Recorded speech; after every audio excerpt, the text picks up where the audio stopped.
That was the day. An actor's life. Hashtag Actor's life. It sounds like yeah, you could have pretty much thrown anything in there. I could have destroyed the movie, and they wouldn't have known till way later. There must have been an outtake of some sort where you've done yourself there, you know, a series of. They're saying these lines make no sense at all. So with that, with obviously the Dragon Ball and those sort of things, what would you say is your favourite part of your careers? And would you say the dubbing would be a favourite part of your career, or have you done any live action that you would say that you've enjoyed doing, or theatre? What would you say is the most memorable section of your career so far? I don't know if necessarily dubbing or prelay, but sometimes you get to work with neat people. I remember I did a Barbie DVD a number of years ago, and Tim Curry was one of the voices in it, and we didn't think he was going to be in the studio, and I was playing his little Weasley fat sidekick. Pim was the character's name. It's like, oh, you're looking particularly regal tonight, are you? so that was a character, and then he shows up. So I'm like next to Tim Curry recording for a couple of days, and one of my coolest ones was my agent called once, and I was on my car phone, and I answer, and they go, hey, listen, you got a part in this movie. They just saw your tape, so they hired you off your tape. And I was like, oh, okay, well, who's in it? And they're like, oh, Angelina Jolie. So I worked with Angelina Jolie for 5 days, never having to have had an audition, and it was like, really? Wow. Even I was thrown by that. I was like, really? Is she really going to be there? Went to work, and there she was. Wow. I mean, Angelina Jolie, I mean, that's pretty cool. That's very cool. I didn't realize that because I saw the film that you didn't even audition for that.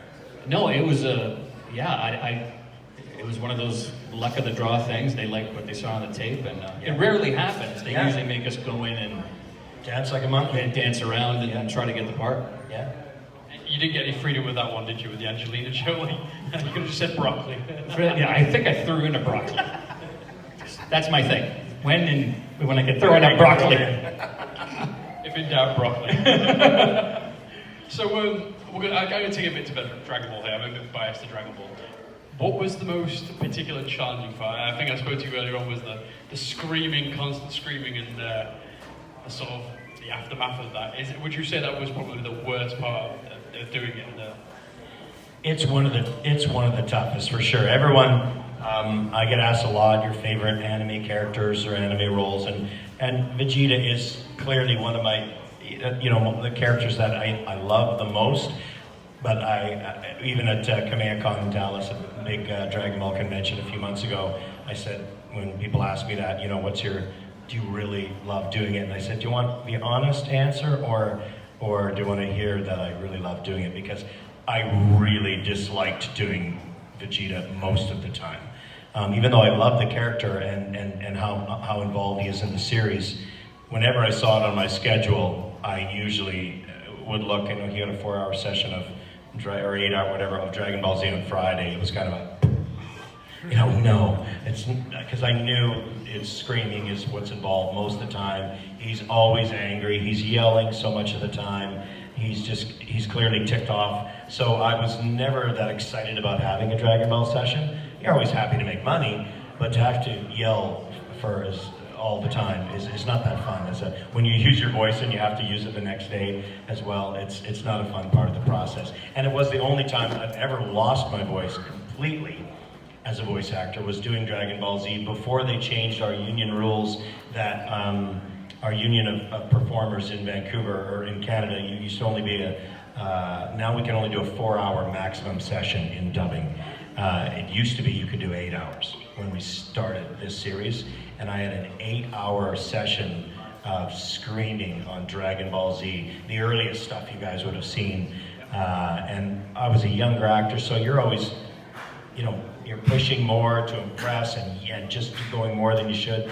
And I left an 8-hour session that day with no voice. I actually remember walking from the session because I was meeting someone for dinner, and I had to write stuff down for like what I wanted to order, because I was like, it's gone. There was nothing there. I just had to, I'll have the chicken on a piece of paper, and it was gone. Fortunately, it was on a Friday, so it managed to start to come back over the weekend, but Vegeta killed my voice. And that's what they used to do in the first few episodes. We would do the script chronologically, page 1, page 2, page 3. So a few lines of dialogue, 8 pages of fighting, 2 lines of dialogue, another 8 pages of fighting. And then they realized that our voices by the end, couldn't do the dialogue very well.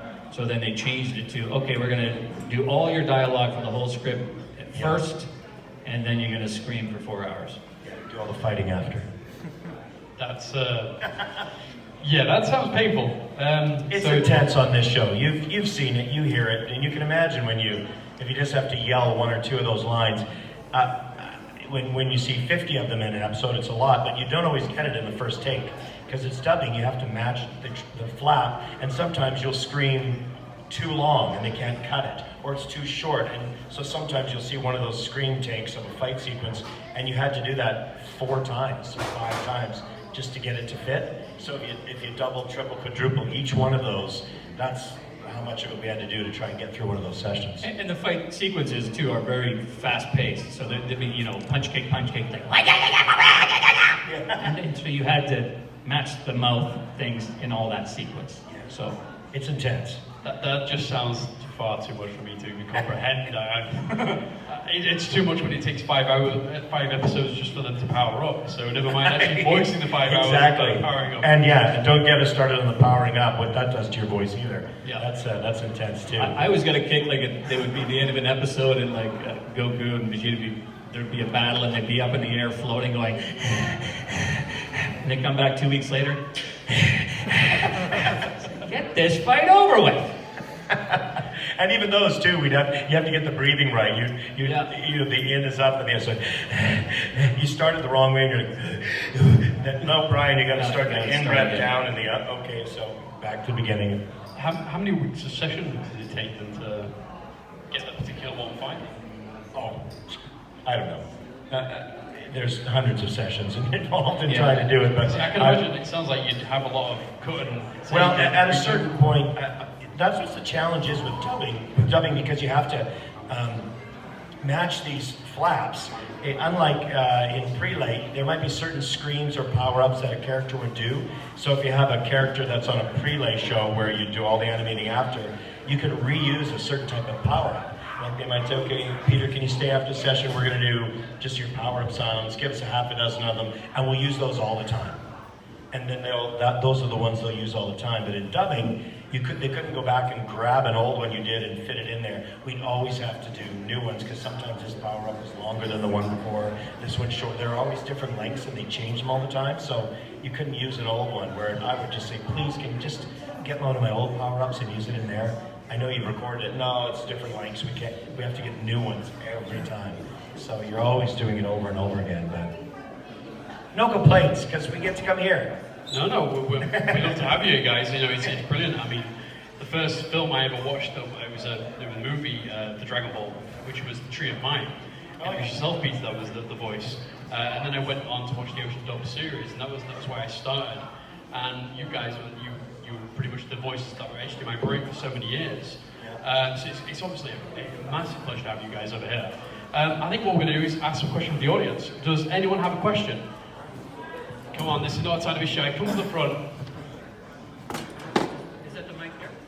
No, that's a camera. That's a camera. I'm gonna give my mic over here. There we go.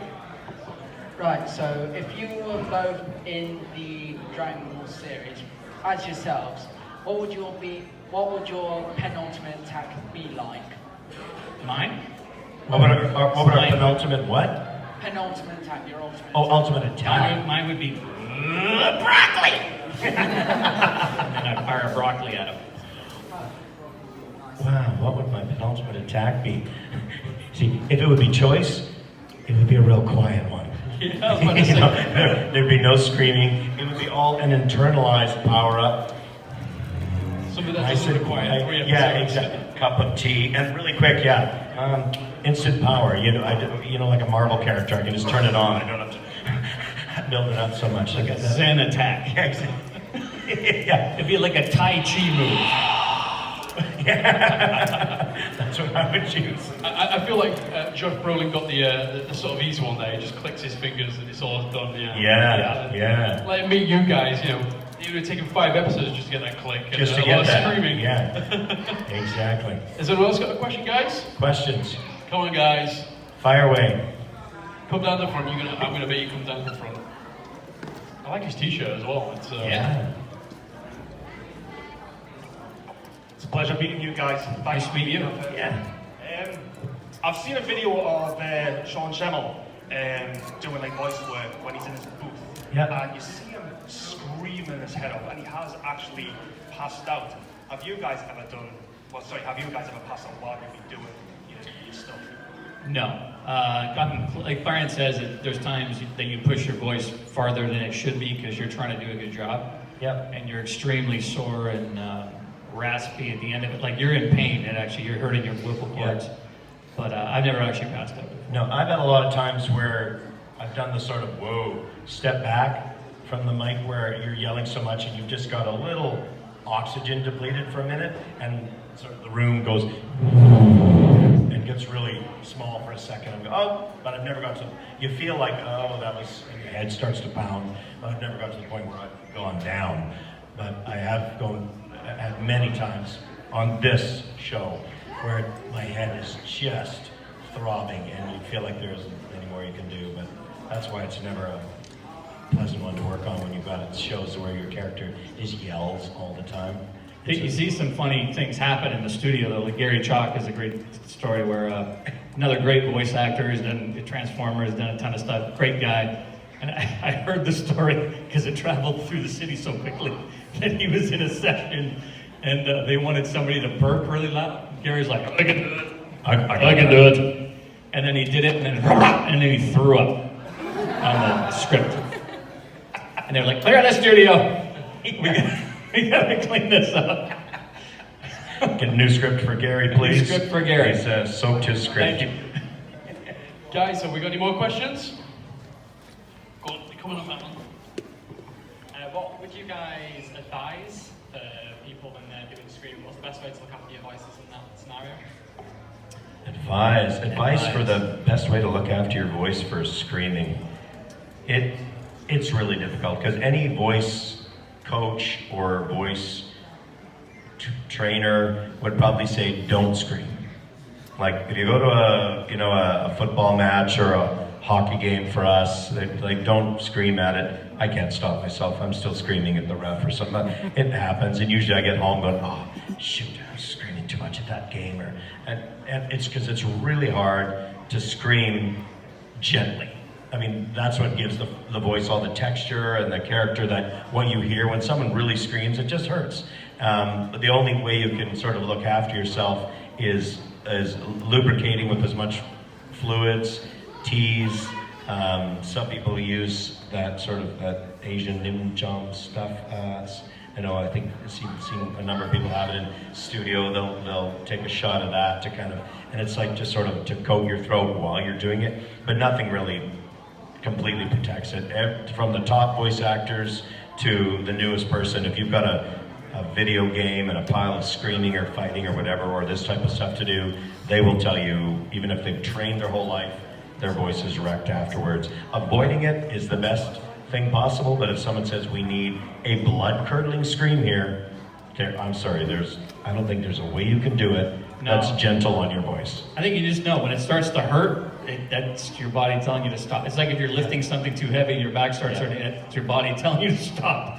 Same thing with the voice. When you get to a range where it's hurting, take a fiver. And I have learned now, like Peter said, and some of the recording people, if they don't know it, if you show up in studio and you have a character that has a bunch of dialogue and there's a bunch of fighting, to just ask, can we do all the fight wall and all this stuff after? Because it will start to affect the quality of the sound of your voice. So you don't want to do, your voice sounds like this, then you scream a bunch in the middle, you got to get back to your voice again, and your voice is all ratchet now. So it sounds different than how you started the episode. So it's better to do all that dialogue first and go back and pick up all the screaming at the end when the dialogue's done. So I do that now that I've been around for a while. I've learned that lesson to say, let's do the screaming at the end, because otherwise it's going to mess my voice up for the character. They're like, oh yeah, no problem. Because it's digital, they can do that. And they can move it around however they want. So that's something you can also do. And I'll also ask if I have a gig that I know is like a game or something random with a ton of screaming, I'll ask my agent, can we book that on a Friday? Is there any way I could do that on a Friday and not the beginning of the week so that my voice is ruined for my other gigs? Let's do it on Friday so I can repair over the weekend if possible.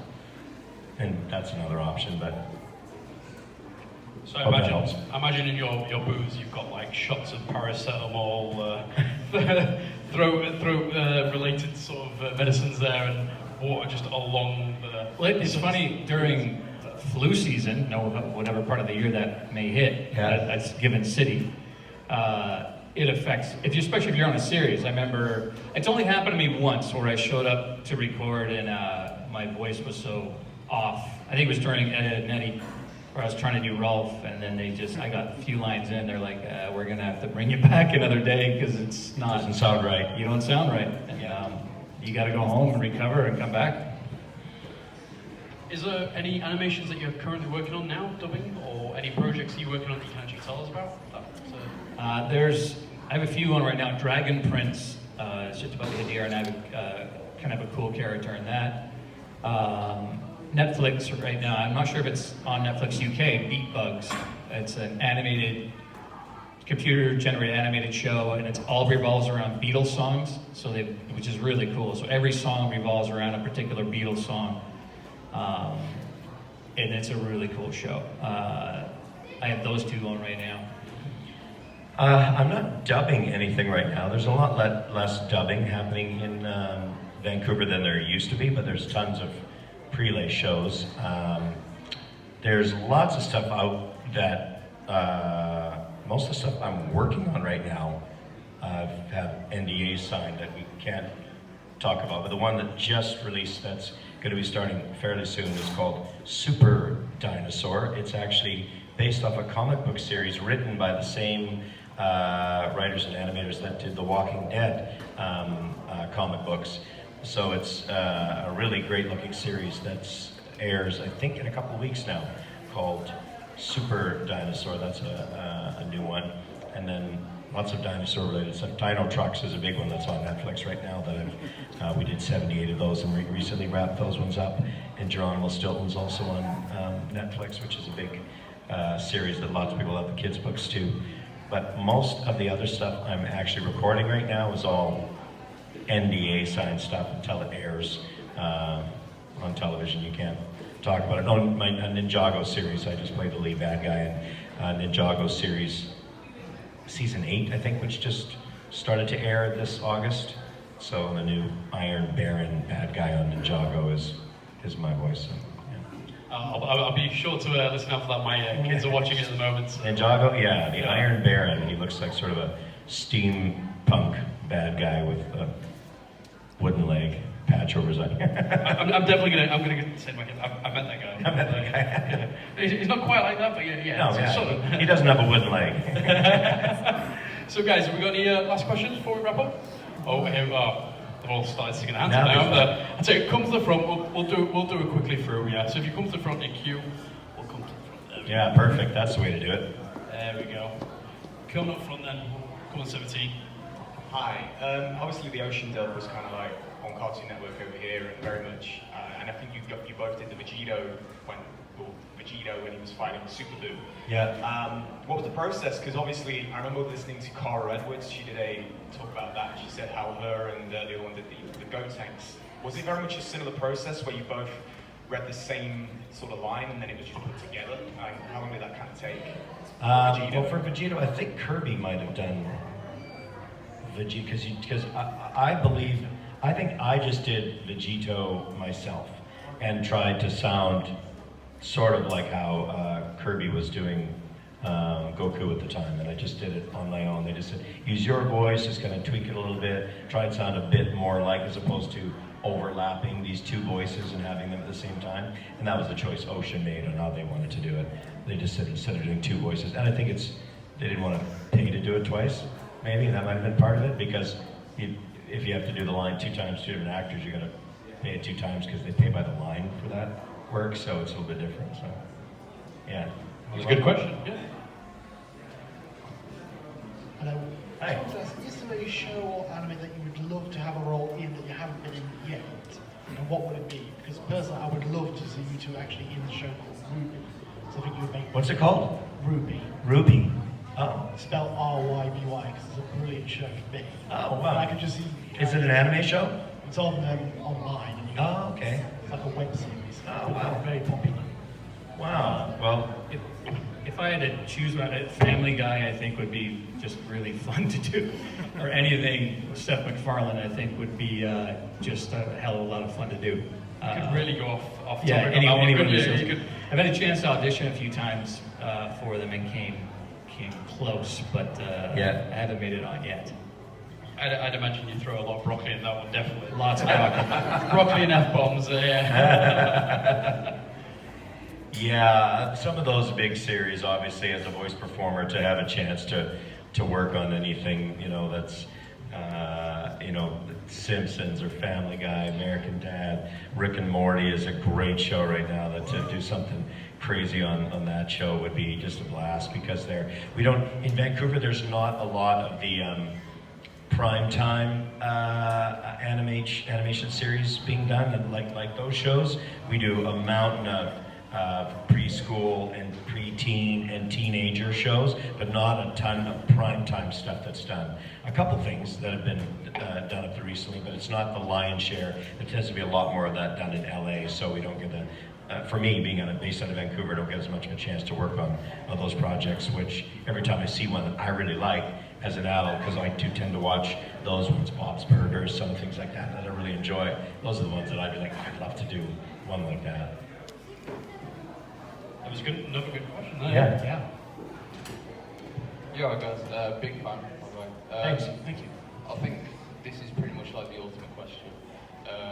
He's really setting himself up. Will Vegeta surpass Goku? Will Vegeta surpass Goku? No. Well. You know what? That's one of those, the ultimate question you have to ask the writers and the animators, and they know the answer, and my guess would be probably not, but it would certainly be fun for some random episode to have him. Even temporarily. Temporarily, yeah. Just past so he could gloat forever. Yeah. He's good at gloating even when he doesn't, so, yeah. But I don't know. There's something about Vegeta being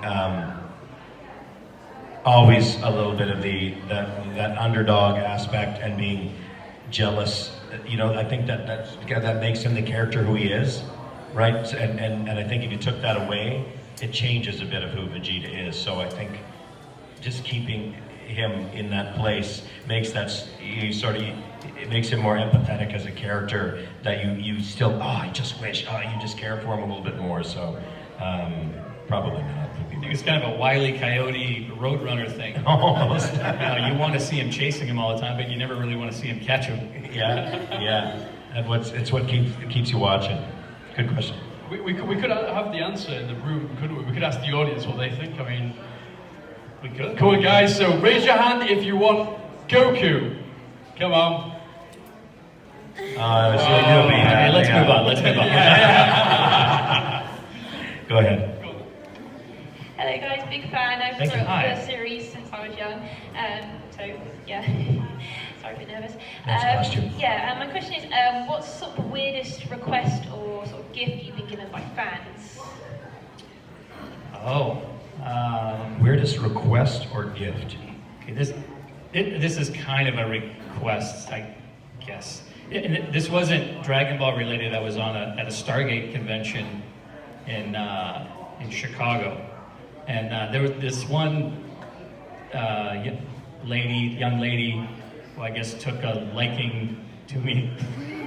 And but when that kind of happens in whatever situation, you keep running into that person even when you may slightly be trying to avoid them. So I swear to God, it'd be like the elevator would open, there she is, hi!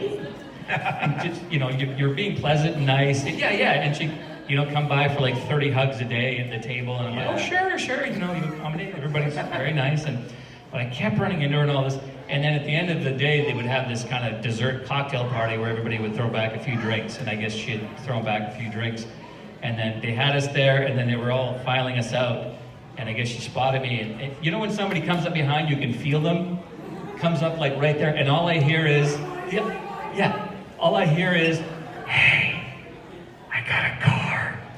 Let's just get out of here. What the hell does that mean? You know what that means? It's like Columbus's body found by the railway tracks. That's what that means the next day.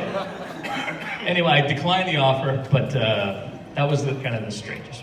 Yeah, pleasantly strange. Those do tend to be the strange, and mine is almost a similar story at a very early convention. A girl who was dressed like Sailor Moon, who was a huge Vegeta fan, but she had a press badge, but she had borrowed it from a friend. It wasn't actually a press badge, and she told me she needed to meet me for a press talk about her website or whatever, and started asking questions. And I was like, okay. And then the questions started getting personal and strange, like, are you married? I'm like, oh yeah, I've got a wife and children. Oh, and for how long? And then she started talking about herself. Oh, I just recently broke up.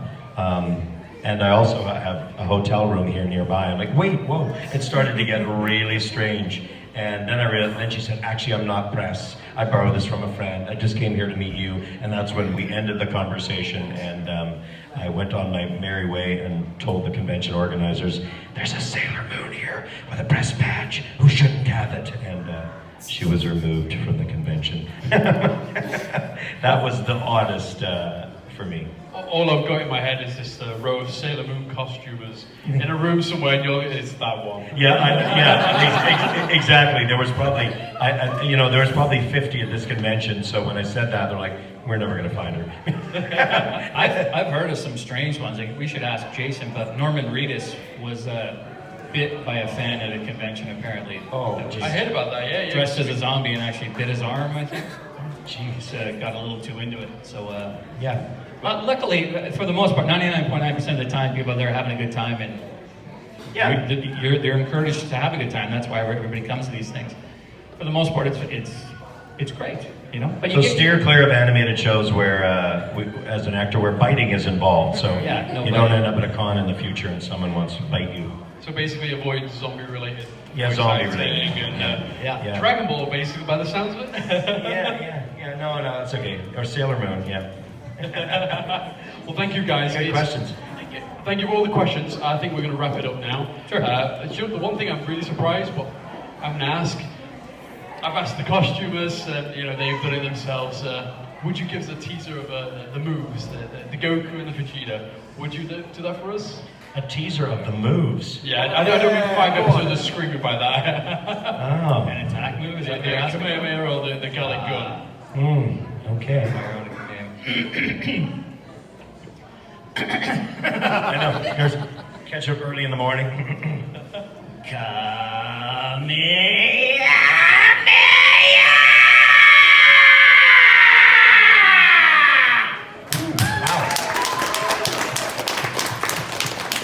Well, instead of an attack move, I suppose we could always, because I'll try to get maybe one in per convention, because it's always a request about a certain power level. I asked about what I'm trying to read in my scouter. I can't. It's over 8,000. Was it over? Will Napa. What does power level say? It's over 9,000. There it is. You know what I just realized for the first time? He sounds a little bit like Mr. Burns from The Simpsons. There is a bit of Mr. Burns. It's over 9,000. Yes, exactly. Sir, we've got a problem with his power level. What is it? Hit me in his head! They just need you in for the one episode of Simpsons where it's Dragon Ball related. It's just Oh, that would be the best. I would love that, yeah.